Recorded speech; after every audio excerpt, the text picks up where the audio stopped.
25 years ago today, George R. Martin published A Clash of Kings. The second novel in the ongoing A Song of Ice and Fire series, this installment was far longer than the first and introduced a vast array of new plot lines, characters, and perspectives. It's a fascinating book and serves as a monumental step forward for the series as a whole. In my mind, Clash is the book that solidified Martin's style for the series, ultimately setting up even more future events than the first book. So join me in a retrospective analysis of A Clash of Kings, a book that's 2 years older than I am. I think the best way to start an analysis of this novel is by analyzing the titular kings. Throughout A Game of Thrones, the reader is able to view the powder keg that is Westeros being gradually built up and built up before finally being sparked via the deaths of King Robert Baratheon and Hand of the King Eddard Stark. Book 2 follows the direct fallout of these events and the war that follows. The War of the Five Kings is the title granted to this conflict in universe, as a variety of claimants seek to rule either their own domain or the Seven Kingdoms as a whole.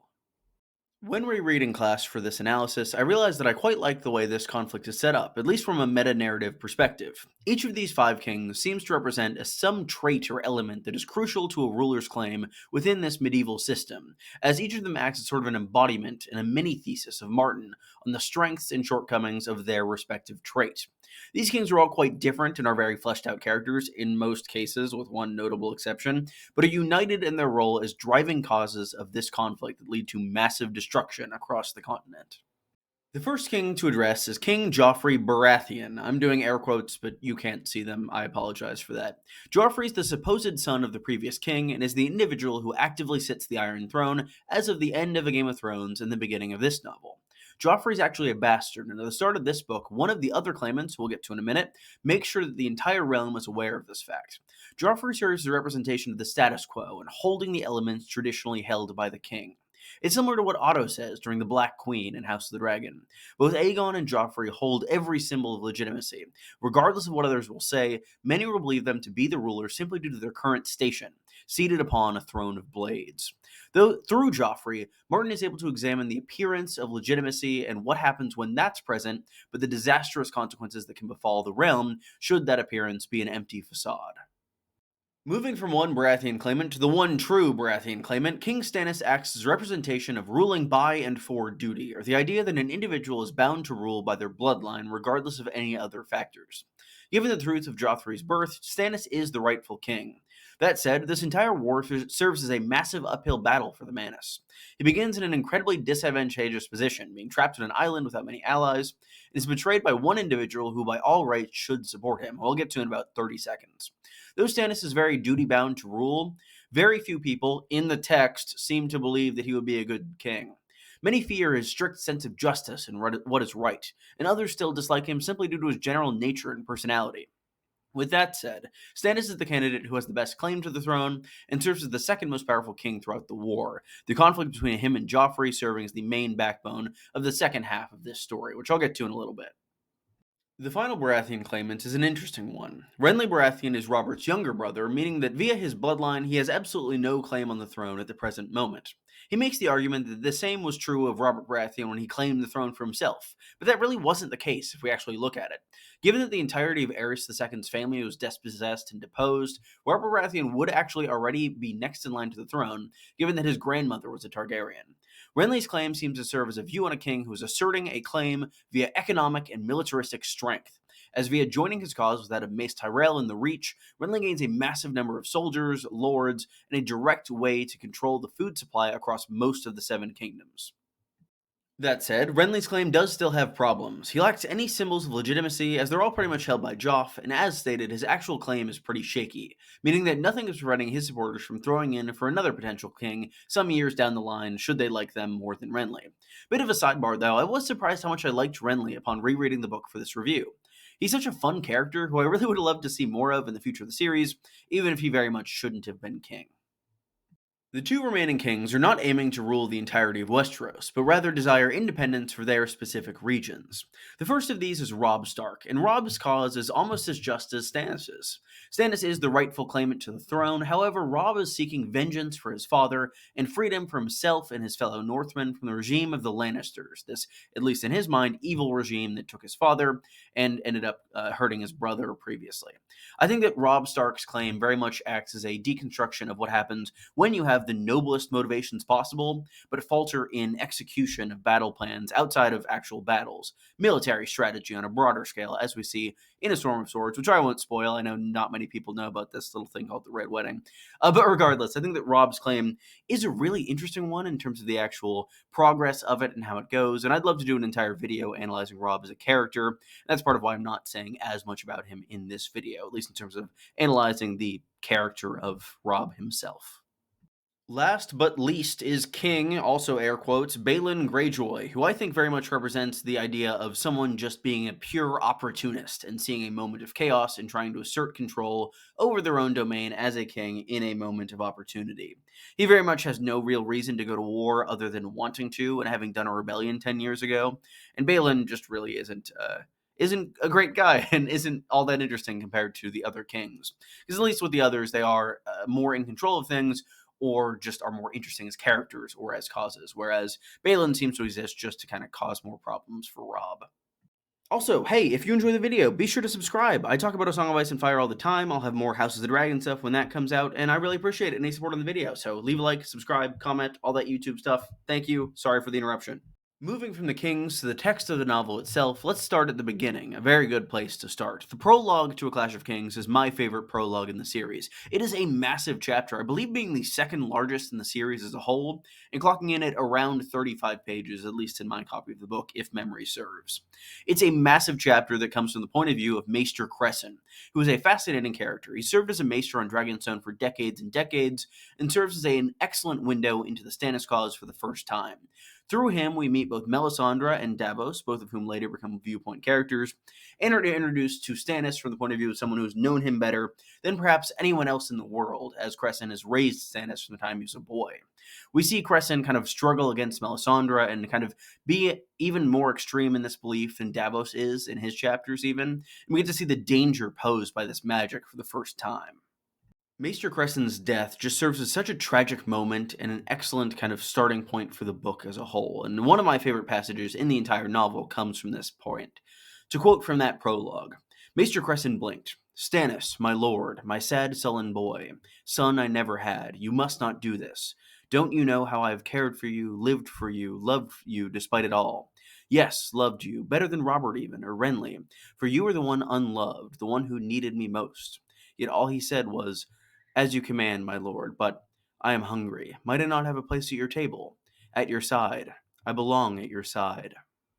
I believe that Maester Cresson's perspective, at least at first, is a massive reason as to why so many book readers love Stannis. I think that being introduced to this character who really doesn't seem all that sympathetic from the most sympathetic light possible from this man who loves him as a father is just such a fantastic introduction, not only to this book and humanizing one of its central players, but to this character and to this set of characters as a whole.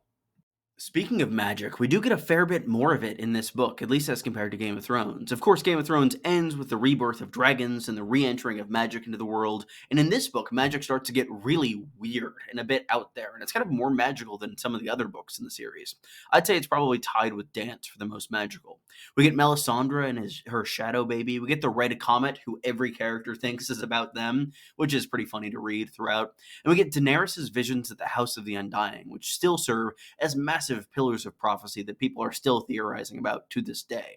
All of these magical elements are fascinating, at least compared to the first book in the series, which is very much grounded fantasy, really no magic very much at all, other than these historical figures. It is an interesting contrast to show this new era that the world seems to be entering. Continuing to look at the text itself, we have two new point-of-view characters in Clash, Davos Seaworth and Theon Greyjoy. The two of these characters do have some pretty interesting similarities, most notably strong ties to the sea and strong feelings of not really belonging in their current station, be that Winterfell or being a lord at all. I really enjoy both of these characters, but overall, their perspectives in Clash are not my favorite overall. Theon really comes into his own in Dance and has some of the best chapters there, and I think Davos' chapters in Storm and his last chapter in Dance are a bit stronger than those he has in Clash. That said, I am very grateful for this book for introducing them, and I was surprised how few Viewpoint characters are introduced in this book, because it felt like there were a lot more for some reason.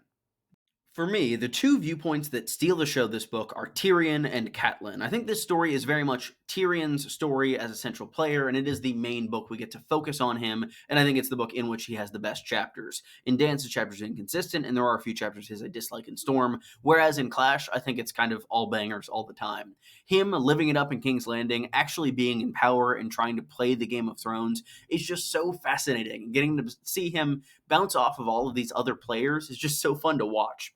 And it leads to just such an excellent finale as well, which I'll get to in a minute.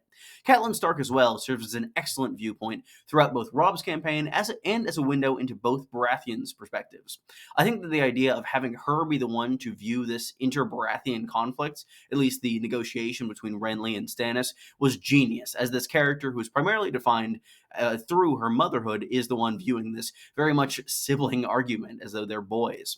There's the one thing she says about wanting to knock their heads together if they were her kids, and that very much makes sense.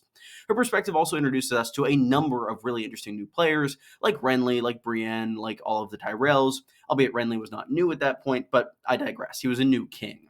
Overall, those two are far and away my favorite perspectives in the book, and I absolutely love reading all of their chapters. I also really love the ending of Kat's story, with the potential cliffhanger of Jaime maybe being killed when she asks for Brienne's sword, and I love the way that parallels the end of Brienne's story in A Feast for Crows as well. I would be remiss to also not talk about the two kind of central protagonists of the series, Ice and Fire themselves, Daenerys and Jon, though reversed respectively. Jon's story going north of the Wall is an interesting change of pace from the first book, as well as just kind of providing a new insight into what wildling life is like and some of the compromises that have to be made by the Night's Watch in order to do their duties, through being introduced to Craster and through Jon eventually having to duel and kill Qhorin Halfhand in order to prove himself to the wildlings. Daenerys' story is a little slower, and she only has 5 chapters, which is not all that many. But overall, I think that the pace of that story is made up for by the strength of the House of the Undying chapter, just because it's such a fascinating chapter that has so many just hints and little details throughout it. Also, strong Balos is introduced here, so 10 out of 10 for Daenerys' story in Clash. My favorite part of A Clash of Kings is its ending. I think it has the strongest climax out of any of the A Song of Ice and Fire books. The Battle of the Blackwater is a masterful piece of writing that serves as a way to tie in so many viewpoint characters, and so many characters, period, and just end their stories in this book in such a dynamic and fascinating way. This massive conflict sees all of the buildup of Tyrion's chapters, of Davos' chapters, even of Sansa's chapters, come into this single element, this single action set piece that is just fantastic on all regards. I think it's great to see Tyrion in the middle of the action. I think that Davos's fake out death is pretty well earned and pretty interesting as well. And getting to see the kind of inside of the city while the battle is happening through Sansa's perspective is just super cool to see, given the fact that Martin gives us a full perspective. We have both sides of the battle and somebody who's being indirectly impacted by the battle. I should talk about the Blackwater more at length someday, as it is, I think, my favorite episode of the show as well. I should probably do a video on that, but I digress. Fantastic sequence and one of my favorites in the entirety of the series. I think it's the strongest climax that Martin has written so far. I mentioned at the beginning that I thought that A Clash of Kings was debatably more important to the series than A Game of Thrones, and I want to explain that a little bit. I think that A Clash of Kings is the first real A Song of Ice and Fire novel, and I don't mean that A Game of Thrones isn't good or isn't an excellent novel. I think that A Game of Thrones is very different than the rest of A Song of Ice and Fire. It's so tightly and neatly constructed, and it's such a self-contained narrative. Character arcs have clear beginnings, middles, and ends, and I think it just works as a book unto itself without having to have the entire series built up around it. That said, with The Clash of Kings, we really get to see Martin delving into his garden for the first time. We see things growing and changing, and a number of characters who didn't really seem that important before popping up and having massive roles. You can tell that he's starting to get away from that initial outline that he had. You can tell he's allowing his characters and plots to grow organically, to surprise him and to surprise the reader. I personally really love that. That's one of my favorite elements of the series as a whole, and I think it's great that A Clash of Kings really started that out and started us down that road. That said, that road is probably why this has taken so long to get the Winds of Winter, but I digress. I think I'm very happy with how A Clash of Kings ended up, and I think that overall it is a massive, massive reason as to why the series is so well loved in the present. And I think it expertly sets up the rest of the entire series, as I think A Clash of Kings serves as the rising action of this war, and A Storm of Swords serves as the falling action, and everything after that so far has just been the fallout from there. So I think that Clash is a crucial part of A Song of Ice and Fire, and despite the fact that it is often listed as one of the lesser books here, I think it's one of the most important. So, what's your opinion on A Clash of Kings? How do you rank it in relation to all of the other novels in the series? I'm really excited to hear your thoughts, and I'm sure there are a million other things I haven't mentioned about this book that I'd love to talk more about in the future. This video ended up being a little shorter than I expected, mostly because I am in law school and I needed to cut a couple parts out in order to be able to edit this in time and still be able to live and breathe and eat and drink water. So yeah, I'll talk more about Clash in the future as well, but I did want to get something out for the 25th anniversary because it is a pretty big occasion. That said, be sure to leave a like and subscribe if you enjoyed this. I really appreciate any support. It does really help me grow the channel. And yeah, I will see you all in the very near future. Goodbye.